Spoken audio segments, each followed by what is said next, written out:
Rafale लड़ाकू जहाज घोटाले को लेकर हमारी पिछली 3 इन्वेस्टिगेशन के बाद आज हम आपके सामने अपनी चौथी रिपोर्ट लेकर आए हैं और मैं दावे से कह सकता हूं कि भारतीय मीडिया या किसी चैनल पर आपको ये खबर दिखाई नहीं देगी। हमारे इस वीडियो के आने के बाद हो सकता है कोई चैनल इसे दिखाने की हिम्मत कर ले।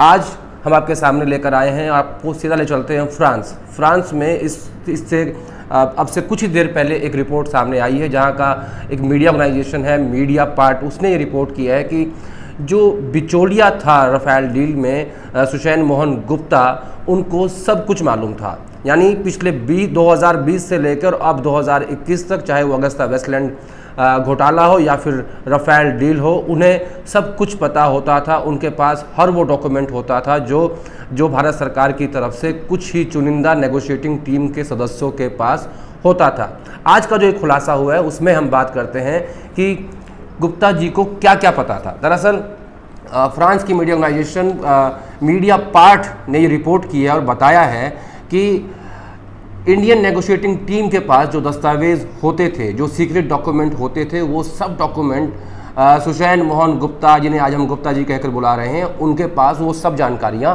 पहले से ही मौजूद होती थी, ऐसा इस रिपोर्ट में दावा किया गया है। इसका सबसे बड़ा उदाहरण दिया गया है 20 जनवरी 2016 को गुप्ता जी ने 7.87 बिलियन यूरो को कोट किया और अगले ही दिन जब भारत सरकार और फ्रांस के बीच मीटिंग हुई तो फ्रांस की तरफ से भी same amount 7.87 billion euro quote किया गया। हालांकि उस वक्त भारतीय टीम नहीं मानी, लेकिन कुछ महीने बाद उसी सेम अमाउंट पर इस डील पर हस्ताक्षर होते हैं। क्या ये महज इत्तेफाक है? नहीं, बिल्कुल नहीं, क्योंकि गुप्ता जी को सब पता था, उन्हें सब जानकारी होती थी कि भारतीय रक्षा मंत्रालय में क्या क्या हो रहा है और कौन सी डील में किसके साथ कितना पैसा कोट करना है। ये सब जानकारी आर्म्स डीलर गुप्ता के पास होती थी, ऐसा मीडिया पार्ट ने फ्रांस में रिपोर्ट किया है। इसके अलावा सबसे हैरान कर देने वाली बात यह है कि जो जानकारी सरकारी अफसरों जो नेगोशिएटिंग टीम की बहुत महत्वपूर्ण होती है, इसके अलावा डिफेंस मिनिस्टर होते हैं, इसके अलावा जो देश के बड़े अधिकारी हैं, उन तक वो खबर नहीं होती, लेकिन गुप्ता जी को सब पता है, जो कि फ्रांस की कंपनीज के पेरोल पर काम करते हैं। एक ऐसा ही और उदाहरण है, जब उस वक्त के रक्षा मंत्री अरुण जेटली के सामने यूरोफाइटर एक कंपनी जो कि इनसे बाहर हो चुकी थी, उसने एक रिवाइज्ड अपना स्ट्रक्चर करके भेजा कि हमारा ये ऑफ़र आपके लिए है। यूरोफाइटर का जो ऑफ़र था वो भी गुप्ता जी के पास पहुंच गया, उन्हें मालूम पड़ गया और गुप्ता जी के साथ साथ फ्रांस की जो कंपनी डसोल्ट है उसको भी इस बात की जानकारी थी कि यूरोफाइटर ने भारत के रक्षा मंत्री को रिवाइज स्ट्रक्चर राफेल डील में क्या भेजा है। इसलिए मैं बार बार कह रहा हूं कि राफेल डील के बारे में या पिछले 20 साल के जितने डिफेंस डील हुई हैं उनके बारे में गुप्ता जी को सब पता था। अब आगे बात करते हैं कि गुप्ता जी के पास पैसा कैसे आता था, फ्रांस की कौन कौन सी कंपनीज, उनकी कौन कौन सी दूसरी विदेशी कंपनियों के पास पैसे भेजते थे। सबसे पहले बात करते हैं कि उनकी कौन सी कंपनियां थी। IDS उनकी कंपनी थी भारत में, इंटरस्टेलर मॉरिशस में उनकी कंपनी थी और इंटरडेव उनकी कंपनी थी सिंगापुर में, जिन्हें फ्रांस की कंपनीज यानी जो डसोल्ट के साथ जो कंपनीज थी उनके थ्रू उनकी कंपनीज को, गुप्ता जी की कंपनीज को पैसा भेजा जाता था। डसोल्ट की एक साथी कंपनी थी, सब्सिडियरी कंपनी थेल्स की तरफ से भी इन कंपनियों को पैसा दिया जाता था, ऐसा मीडिया पार्ट की इस चौथी इन्वेस्टिगेशन में दावा किया गया है। दरअसल ऐसा ही नेटवर्क अगर हम अगस्ता वेस्टलैंड केस की बात करें उसमें भी देखने को मिला था और उस केस में सुषेण मोहन गुप्ता को ED ने गिरफ्तार भी किया था, लेकिन बाद में उन्हें छोड़ दिया गया। तो जब अगस्ता वेस्टलैंड केस में ऐसा प्राइवेट ऑफशोर कंपनीज का नेटवर्क था और उसमें पैसा गया था और ऐसा ही राफेल डील में भी हुआ है, तो इस बात की जांच एजेंसीज ने क्यों नहीं की। लेकिन एक हैरान कर देने वाली बात यह है कि अगस्ता वेस्टलैंड केस में उसका कॉन्ट्रैक्ट कैंसिल भी हो गया है, उसकी जांच भी हुई है, लेकिन राफेल का ना कॉन्ट्रैक्ट कैंसिल हुआ है और ना ही राफेल की कोई जांच हुई है।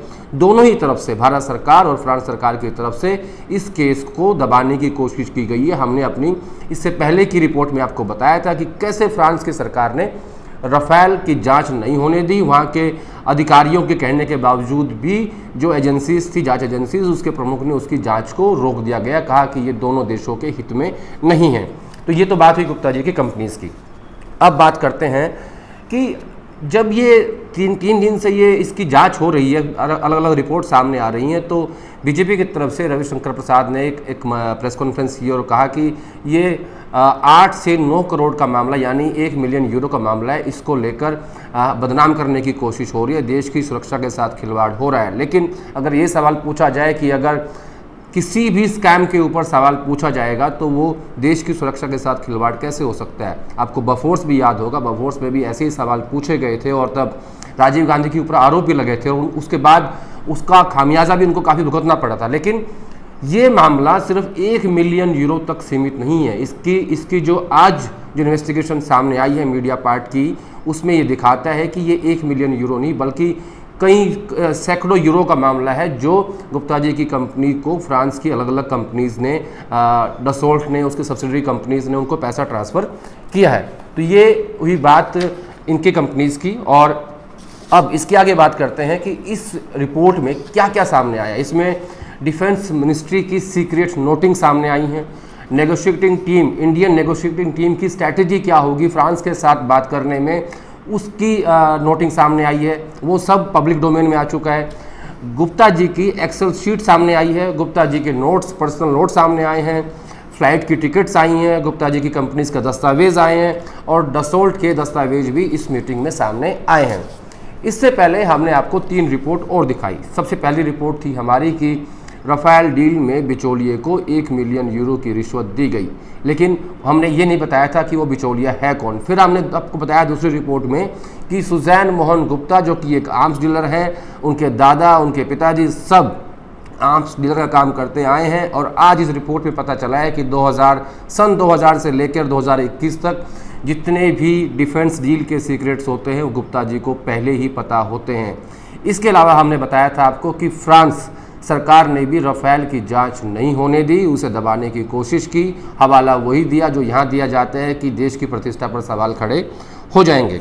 तो आज का जो ये खुलासा है, इससे हो सकता है कि इन सरकारों की नींद खुले, इसकी ये जांच करवाएं, लेकिन उम्मीद कम है। लेकिन आज के इस खुलासे के बाद ये ज़रूर कहा जा सकता है कि भले ही रक्षा मंत्री को कम पता हो, लेकिन गुप्ता जी को सब पता है, क्योंकि वो आर्म्स डीलर हैं, क्योंकि वो फ्रांस की कंपनीज़ के पेरोल पर हैं। और ये बात एक बार फिर साबित हो गई है कि भले ही वो अगस्ता वेस्टलैंड केस में उनकी कंपनीज़ को ब्लैकलिस्ट कर दिया गया था, उनको गिरफ्तार कर लिया गया था, लेकिन उनकी कंपनी अभी भी डेफ्सिस जो है वो हाल ही में जो बेंगलोर में एयर इंडिया या कहें कि उनका एक प्रोग्राम हुआ था उसमें उनकी स्टॉल लगी हुई थी। वहाँ पर president of India, defence secretary, DRDO chief ने विजिट किया, जिसका आर्टिकल हमने आपको साझा किया था और बताया था कि कैसे एक ब्लैकलिस्टेड कंपनी जिसके ऊपर इतने बड़े आरोप लग रहे हैं वो अभी भी भारत सरकार के साथ मिलकर काम कर रही है। लेकिन आज की इस रिपोर्ट के बाद गुप्ता जी को सब पता है। राफेल डील की जांच होगी या नहीं होगी अपने आप में एक विषय है, लेकिन